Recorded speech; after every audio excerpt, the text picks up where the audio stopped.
آج جمعے کا دن ہے اور جمعے کے دن کا سب سے افضل ترین عمل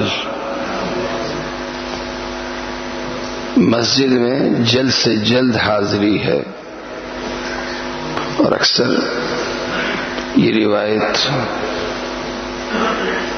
ہم سنتے ہیں جو جمعے کے فضائل کے حوالے سے صحیح روایت ہے اور صحاح ستہ کی 4 کتابوں میں مروی ہے.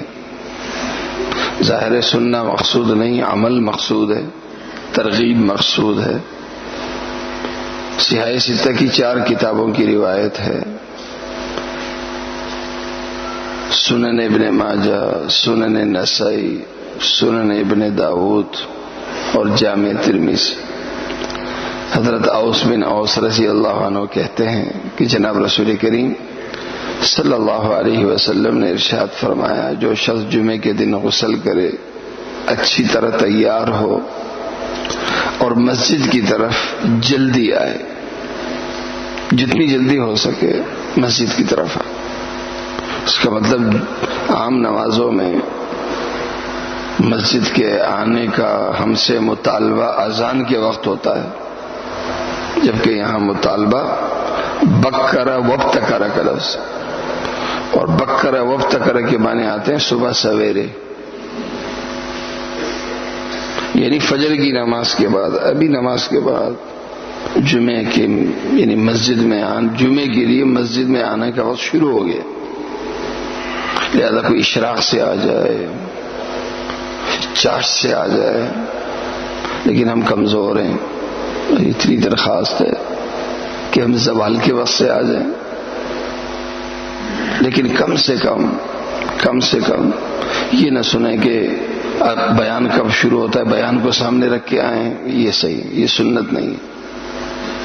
سنت ہے جلد سے جلد آنا، بیان کو سامنے رکھ کے نہیں، اذان کو سامنے رکھ کے نہیں، نہ پہلی اذان نہ دوسری اذان، جلد سے جلد آنا. جو شخص جلدی آئے گا اس پر اسے کیا ملے گا؟ اللہ کے نبی صلی اللہ علیہ وسلم نے ارشاد فرمایا، مسجد کی طرف آنے کا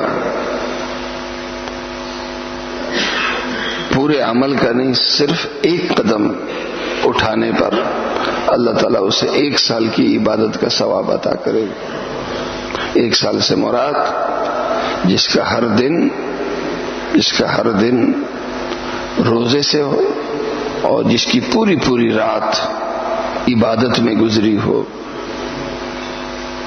تو اس پورے عمل پہ نہیں بلکہ ایک قدم پہ اللہ تعالیٰ پورے سال کی عبادت کا ثواب عطا کرے گا. لہذا اگر کسی نے 1000 قدم اٹھائے ہیں مسجد تک آنے کے لیے تو اسے 1000 سال کی عبادت کا ثواب مل گیا. 2000 قدم اٹھائے 2000 سال کی عبادت کا ثواب مل گیا. تو اتنی بڑی فضیلت سے ہم محروم کیوں؟ لہذا کم سے کم ایک دن ہم طے کر لیں، یہ دن کہ اس میں مسجد میں آؤں گا. اعتکاف کی نیت سے ہم آ جائیں، تلاوت میں، ذکر میں، دوسرے اعمال میں مشغول ہو جائیں، تاکہ اللہ تعالی ہمیں جمعے کی برکتیں، مسجد کی برکتیں اور دین کی برکتیں اللہ تعالی ہمارے نصیب کرے. اللہ تعالی مجھے اور آپ سب کو عمل کرنے کی توفیق عطا